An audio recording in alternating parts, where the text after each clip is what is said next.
Previously on Pau Hana Travels, we set up camp on the northern end of the Cassiar Highway and take our aquaglide kayak out for a spin on Boya Lake.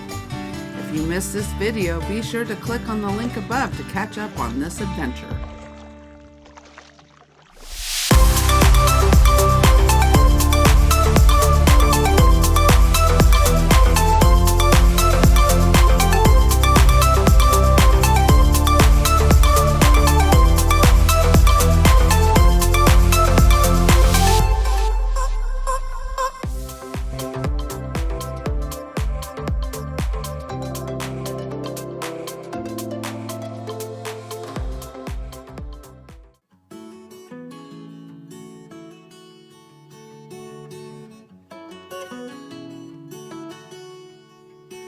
After 2 days of rest at Boya Lake, it was time to continue our journey northward towards the Yukon. Today is our final drive day on the Cassiar, and from Boya Lake, it's just a short 50-mile drive to the Yukon border, the Alaska Highway, and the village of Watson Lake.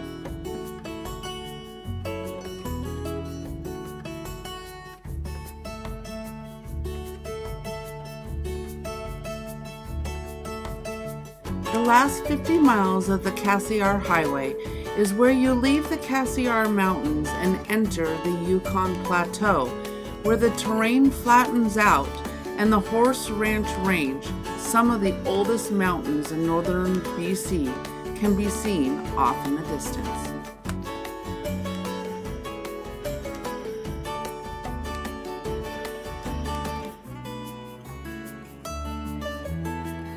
This part of the drive is what gives the Cassiar a bad rap due to some of its narrow roadway.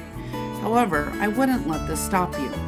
Although narrow in a few spots, the lack of traffic on the Cassiar makes traversing this narrow spot a breeze.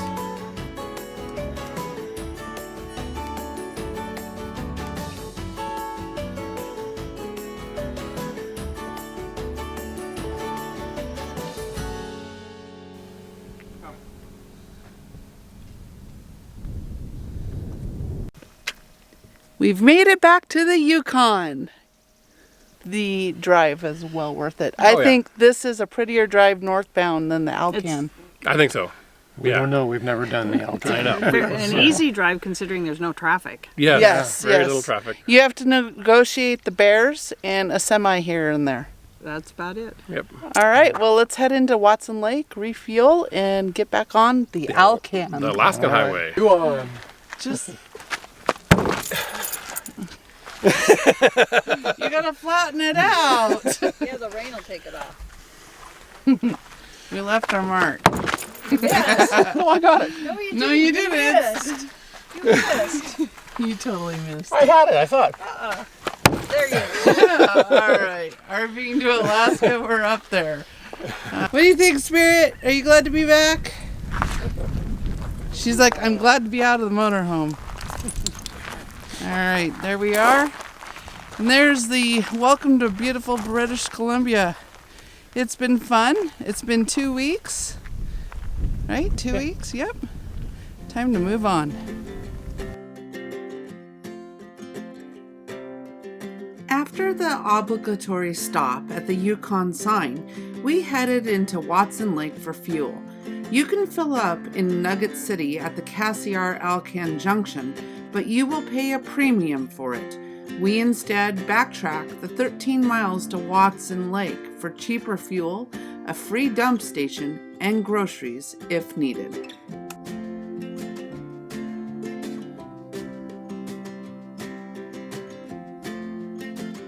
While in Watson Lake, we had a great surprise when Ben and Rebecca of His and Hers Vlogs showed up at the same time. This just goes to show it really is a small world. Be sure to check out their channel as they have some great Alaska content as well. After fueling up, we headed over to Boya Lake Park to dump our tanks before heading back out on the Alcan.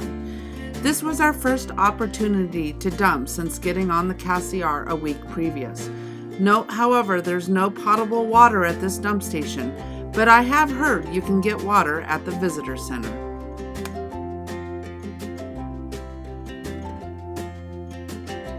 We chose not to stop at the famous signpost forest this trip, though we do plan to stop on our southbound journey in the fall.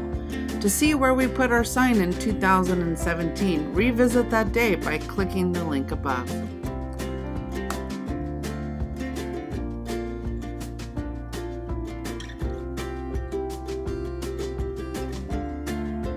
It felt great to be back on the Alcan with familiar sights and vistas in our windshield as we worked our way northwest towards Whitehorse.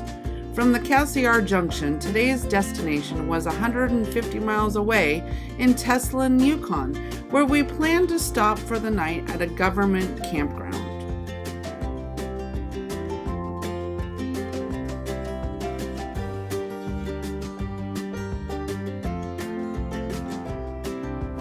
Since the 1920s, the United States had wanted to connect Alaska to the lower 48 by an overland route, but never could get the approval from Canada, since the Canadian government perceived no value in putting up the required funds to build the road, since the only part of Canada that would benefit was not more than a few thousand people in the Yukon. The attack on Pearl Harbor and the beginning of the Pacific Theater in World War II, coupled with Japanese threats to the west coast of North America and the Aleutian Islands, changed the priorities for both nations, and Canada granted the required permissions to build the road as long as the United States funded the entire project and turned over the road and other facilities to Canadian authority after the war.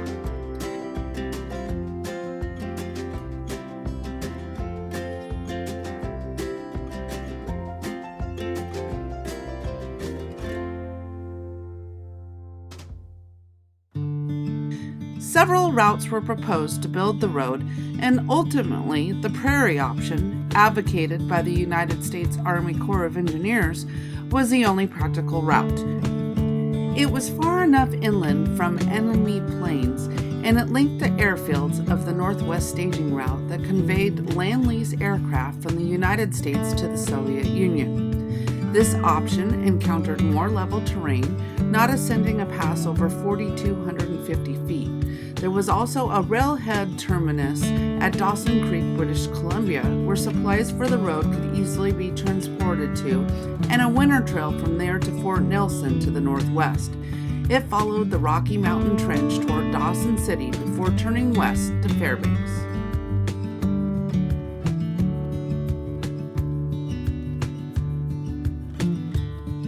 Today, the legendary Alaska Highway is pretty well history now.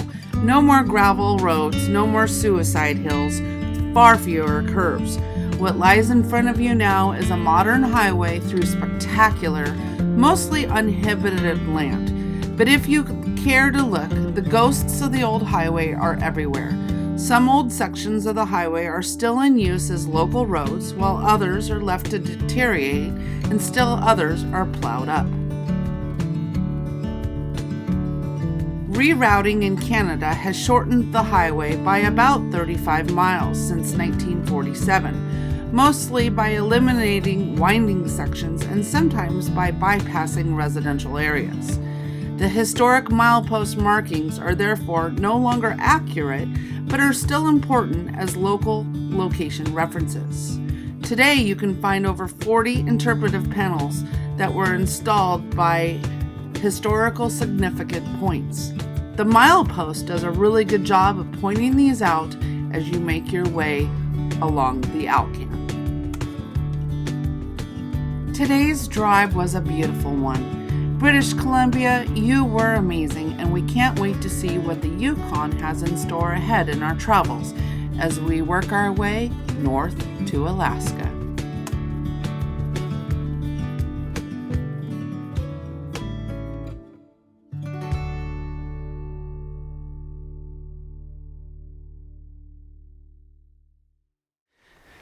You guys, when you see these signs that say no camping or overnight parking, please respect that.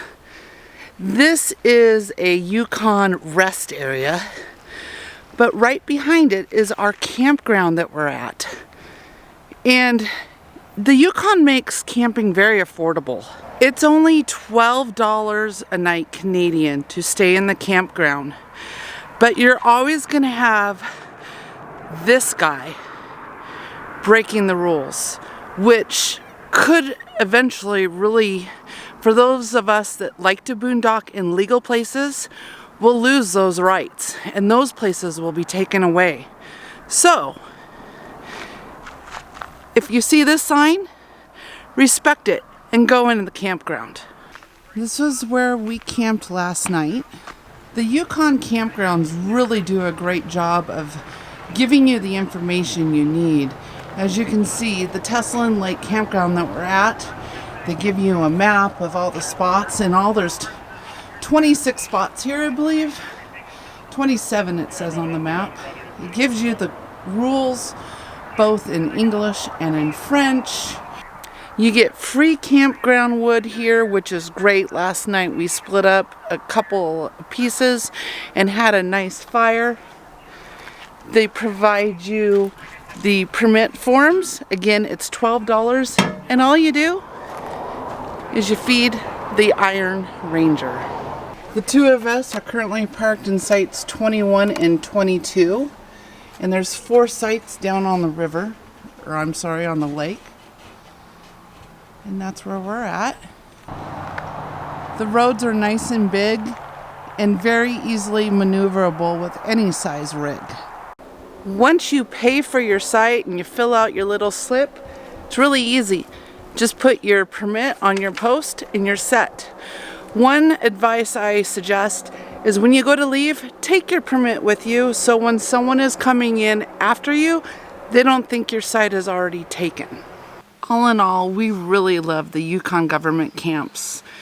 In all, I think they have around 56 of these all throughout the territory, and they're pretty close together, so you can easily find them on the road, either it be on the Alcan or the Dempster or Top of the World. Now don't get me wrong, I would choose free camping over a paid campground any day, but if I had to pay for a campground, these $12 government camps are well worth it.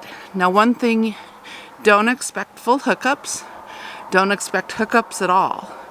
And if there's water, it's going to be out of a pump. You're not going to be able to fill your rig with it. Maybe a jug or an extra container. But the serenity that these government parks, where they put you at, it's amazing. If you have any questions about a Yukon Government camp or any campground up here in Canada, drop the question down below and I'll be sure to answer it as soon as I'm back in cell service. Next time on Pau Hana Travels, we travel to Whitehorse, Yukon, encounter some slide issues with Mom and Dad's rig, and make a day trip down to Skagway, Alaska. Be sure to hit the red subscribe button below so you don't miss our next Pau Hana adventures.